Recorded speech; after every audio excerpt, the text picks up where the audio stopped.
Welcome to Higher Mind Yoga, episode number 14. I'm so grateful that I can record this podcast and grateful that you can download it and listen to it. And thank you if you have. If you haven't yet, you can head on over to highermindyoga.com and help out the podcast for as little as $1.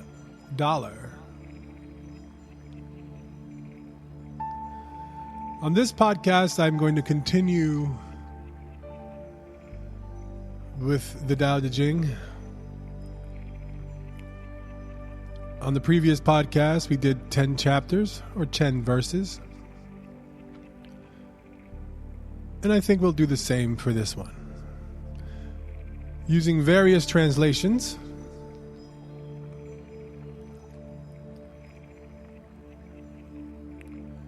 going through the phrases and the words,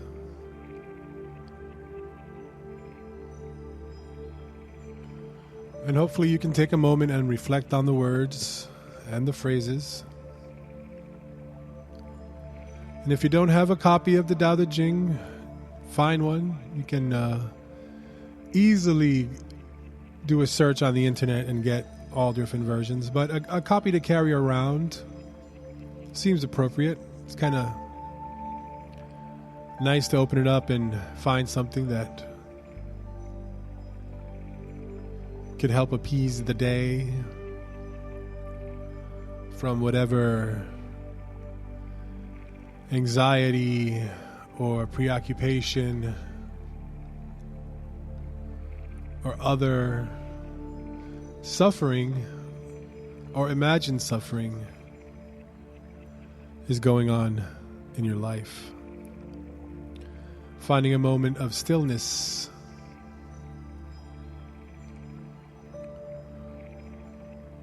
in the words of the Tao Te Ching. And just exploring, and I guess could use the word, the yoga of the Tao Te Ching.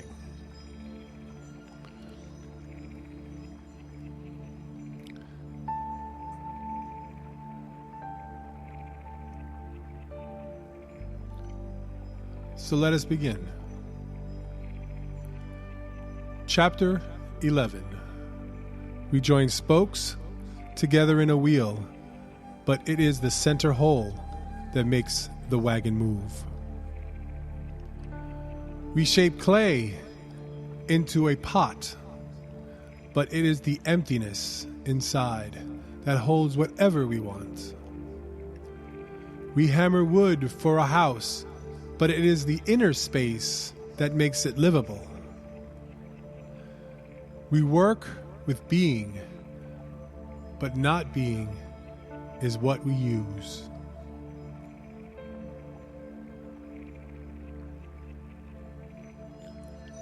Chapter 12. Colors blind the eye. Sounds deafen the ear. Flavors numb the taste. Thoughts weaken the mind. Desires wither the heart. The master observes the world but trusts his inner vision. He allows things to come and go. His heart is open as the sky.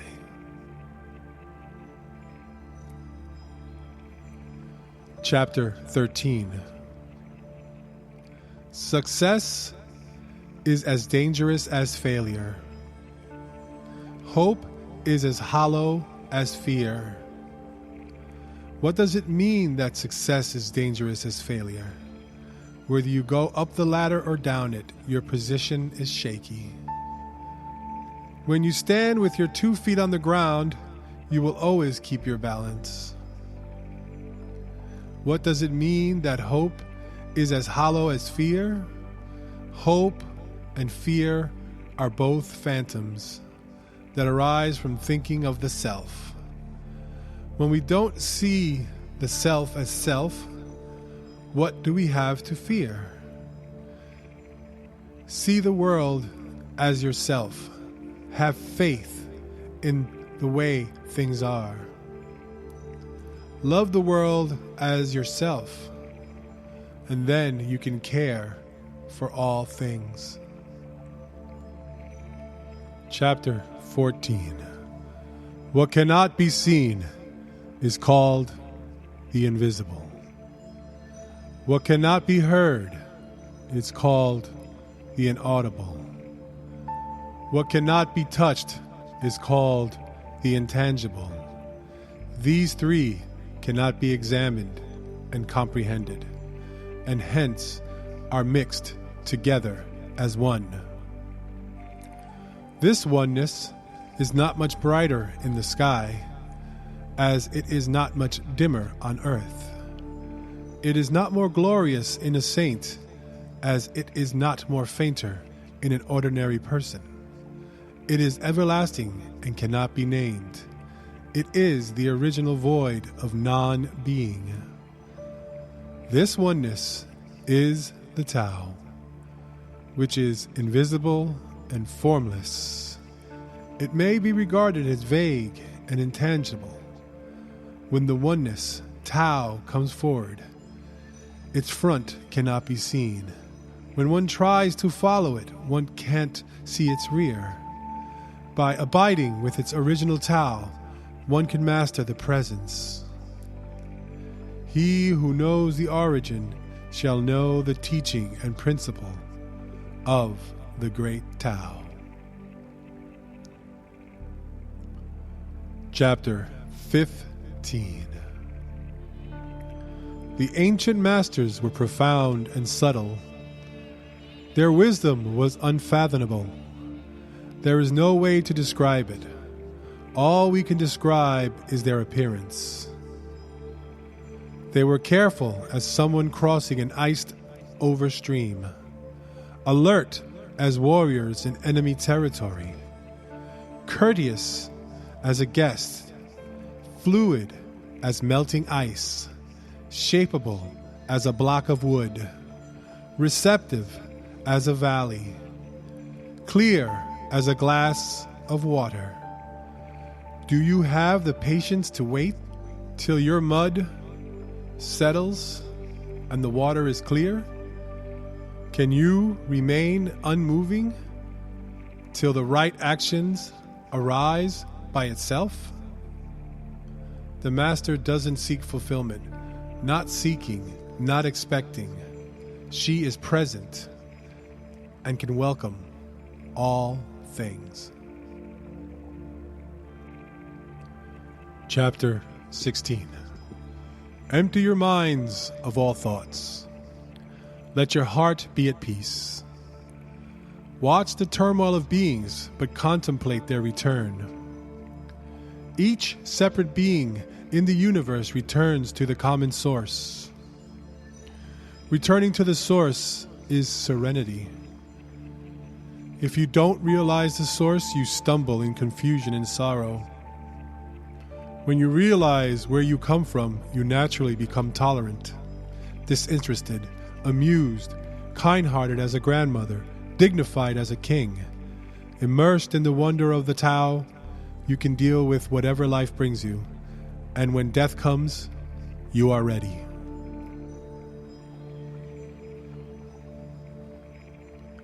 Chapter 17. When the master governs, the people are hardly aware that he exists. Next best is a leader who is loved. Next, one who is feared. The worst is one who is despised. If you don't trust the people, you make them untrustworthy. The master doesn't talk, he acts. When his work is done, the people say, "Amazing. We did it all by ourselves." Chapter 18. When great Tao declines, virtue of humanity and righteousness shall arise. When knowledge and intelligence appear, great hypocrisy shall arise. When the 6 various family relationships are not in harmony, filial piety and compassion shall arise. When a country is in chaos, the loyal officials shall appear. Chapter 19. Throw away holiness and wisdom, and people will be 100 times happier.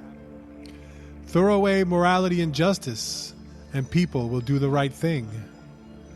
Throw away industry and profit, and there won't be any thieves. If these three aren't enough, just stay at the center of the circle and let all things take their course.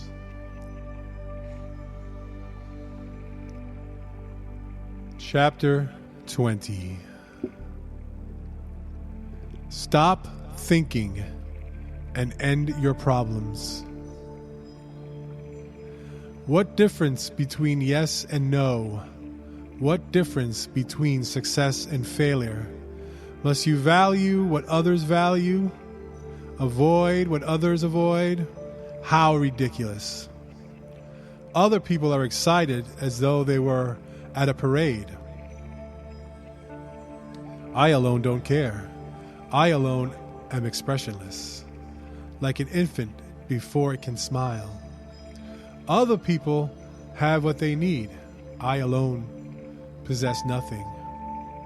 I alone drift about, like someone without a home. I am like an idiot. My mind is empty. Other people are bright. I alone am dark. Other people are sharper. I alone am dull. Other people have a purpose. I alone don't know. I drift like a wave on the ocean. I blow as aimlessly as the wind. I am different from ordinary people. I drink from the Great Mother's breasts.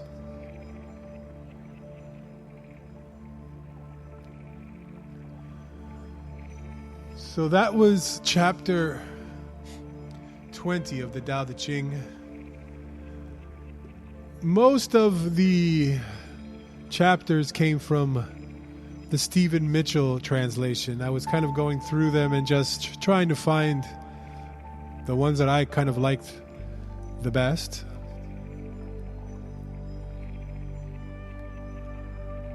So take a little time and reflect on these. Find yourself a copy of the Tao. The Stephen Mitchell translation is pretty good. It's the one I enjoy the most. I have another one and a few here online, which are good, but different. And it's good to compare them and see the different translations from the original Chinese translation. And it's kind of incredible that when you read these things, you read them in the now, like right now I'm reading this, and then you do a little research and you go, the Tao was written in the 4th century BCE, or at least that's what most scholars. And to find such wisdom, common wisdom that you could use today, it's pretty amazing that this piece of literature has lasted through the ages and has been translated many times over and over. It's the most translated book next to the Bible.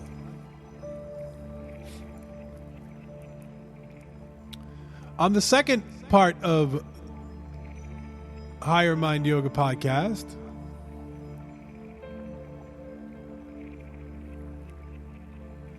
I am going to bring you a little sampling of a 5-part lecture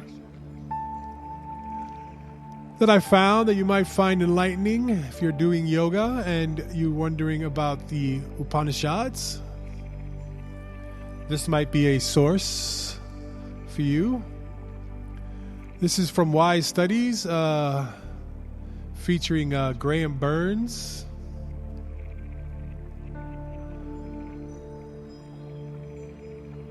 Seems to be a scholar and a yoga teacher. And he has some good information. You might find this useful. I'll put a link there. I am not getting anything from Why Study, any kind of compensation. I just found these interesting and I thought I'd pass them along here on the podcast.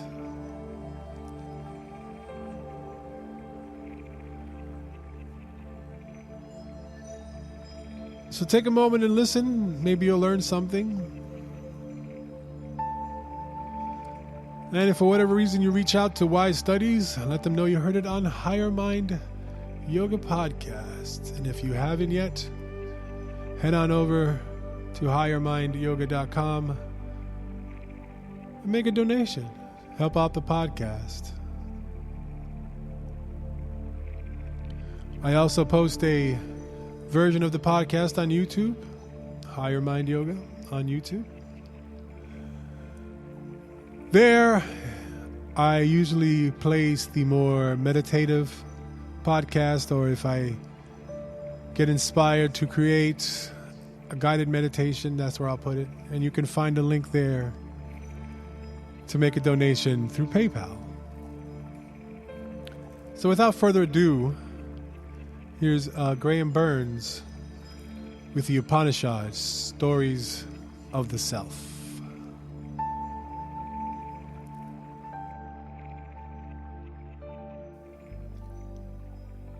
Welcome to the first of a series of 5 talks about a bunch of texts from ancient India known as the Upanishads. The Upanishads are some of the most important texts underpinning the religious tradition which later became known as Hinduism, though the term Hinduism itself is a term that came into use much later than the texts that we're looking at in this course. The Upanishads form part of a wider corpus of text known as the Veda, or the Vedic texts. And one of the things that the different strands of orthodox Hinduism tend to have in common is a respect for the tradition and the authority of the Veda.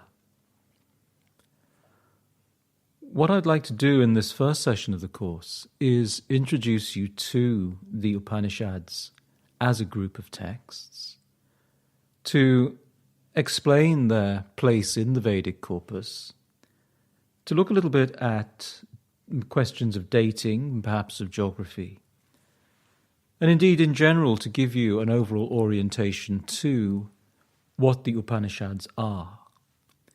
As we move through the course, we'll discuss a little bit more what the Upanishads actually say.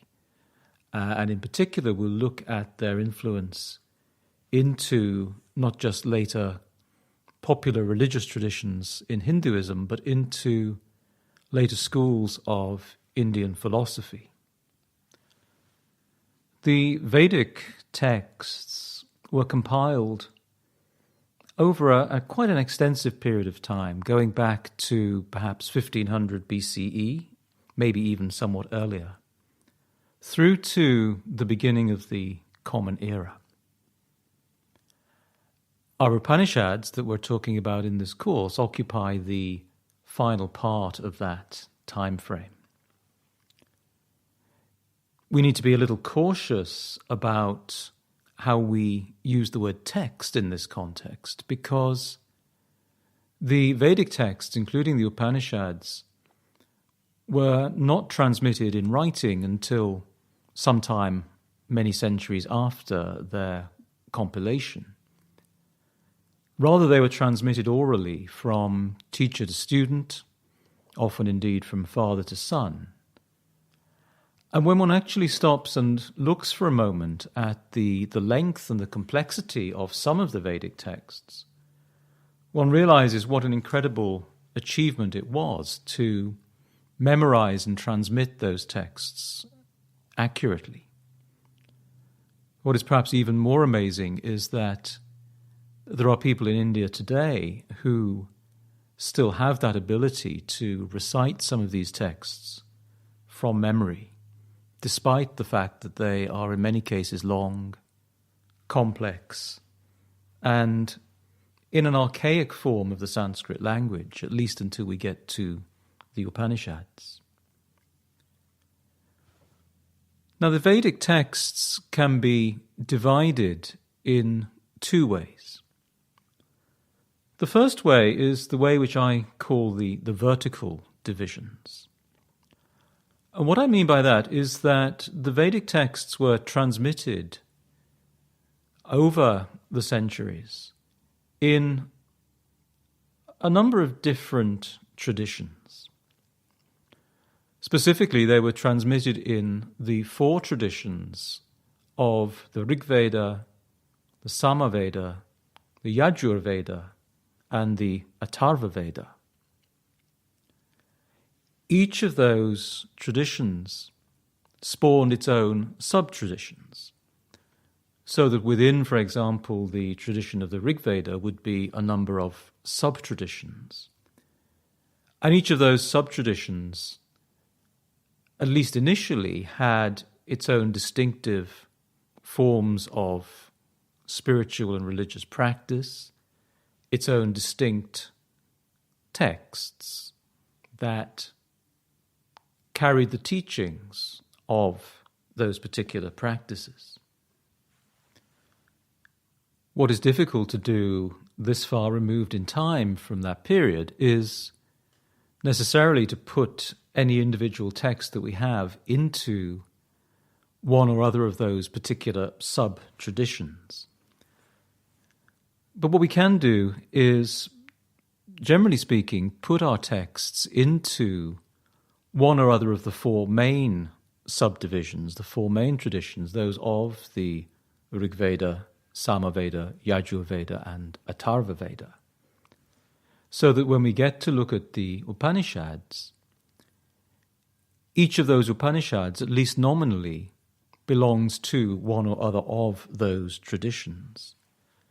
And the tradition to which the Upanishad belongs will, to some extent at least, influence both the contents of that Upanishad and perhaps how it presents those contents. Again, there's a word of caution needed here in that the association of some of the later Upanishads with these strands of Vedic thought are a little bit loose. It's quite hard to see any particular relationship between the Upanishad and one or other of these traditions.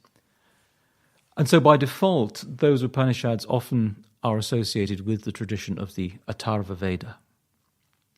But very often that is, or appears to be, a default attribution rather than one based in any reality that we can assess.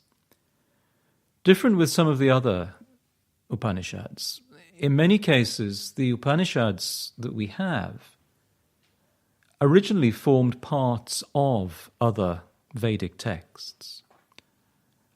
So we can see from the tradition in which those other texts were compiled where our Upanishads belong. Somewhere along the line, and it's difficult to say exactly when or how this happened, but somewhere along the line, parts of those texts were extracted, and having become extracted, were given a life of their own as separate texts called Upanishads. Now, as well as the four traditions, the Rig Veda, Sama Veda, Yajur Veda, and Atharva Veda tradition, we can also divide the Vedic corpus of texts in what I call a horizontal way. And what I mean by that is that within each tradition, there are different classes, different types of text. To begin with, we have texts called the Samhitas, which literally means collections. And those are in fact the texts which are sometimes simply referred to as the Vedas, the Rig Veda, Sama Veda, etc. These form the earliest part of the Vedic corpus. And their function was primarily in the context of ritual.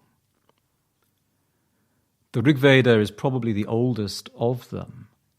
And the Rig Veda contains a large number of what are generally called hymns, we could perhaps think of as mantras or prayers, that were recited during Vedic ritual.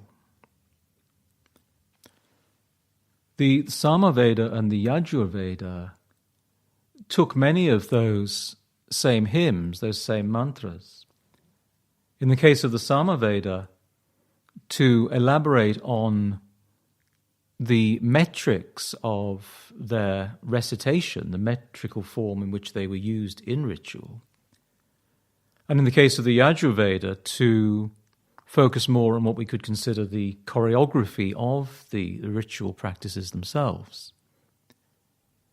The Atharva Veda, which came somewhat later on the scene, perhaps around 1000 BCE, was not so much compiled for use in ritual performance, but rather contains a series of what we could think of as incantations or spells that perhaps have specific magical or quasi-magical results. Following on from the Samhitas, the collections, the next layer of text that we come across are the Brahmanas. And the Brahmanas, in general, are texts which elaborate in a much more detailed way on the mechanics of performance of the various Vedic rituals. They were compiled in a period in which Vedic ritual was becoming ever more complex. And in particular, what both the Brahmanas and the third layer of text, the Aranyakas, literally the forest texts, what both of those types of texts do is that they present some of the more esoteric meanings of the rituals, rather than simply presenting the mechanics, though they certainly do that to an extent. They actually start to make esoteric connections, explaining why a particular ritual has a particular effect. After the Samhitas, the Brahmanas and the Aranyakas, finally come the Upanishads. We'll talk more as we go through the course about what the Upanishads actually have to say. But suffice it to say for now that they move away from the context of the external ritual, and they start to bring in more speculative thought. They start to bring in more ideas which we might consider to be philosophical or proto-philosophical. And the way in which they do that and the extent in which they do that is something which we'll discuss later on in the course. So those vertical and horizontal divisions of text overlay each other. The likelihood is that each of the traditions or the sub-traditions of the Veda had its own Samhitas, its own Brahmanas, its own Aranyakas, and its own Upanishads. But, as I said earlier, it's difficult to place the text very precisely anywhere other than the broadest Rig, Sama, Yajur, or Atharva Veda categories. So we do, when we look at the Upanishads, very often tend to study them as a group spanning the divide of the Vedic traditions. But one of the things which we can bear in mind always when studying the Upanishads is to know which of the Vedic traditions any particular Upanishad comes from, and to consider how that tradition might influence what the Upanishad has to say. Well, I hope you found that informative and you found some value in the podcast. And if you haven't yet, take that moment to find a glimpse, or maybe more than a glimpse, maybe a luxurious, wondrous moment or moments spent in serenity and peace at one with your inner self. Just taking a moment to calm the mind,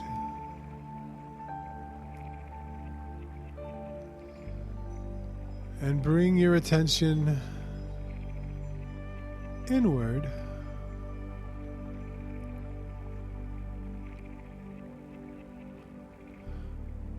Make time for yourself. And remember to breathe deeply, nice conscious breaths. And as I recited chapter 16, while you're taking your deep breaths and taking this time for yourself, follow some of the wisdom in the Tao. Empty your mind of all thoughts. Let your heart be at peace. Thank you for listening. Until next time, Namaste.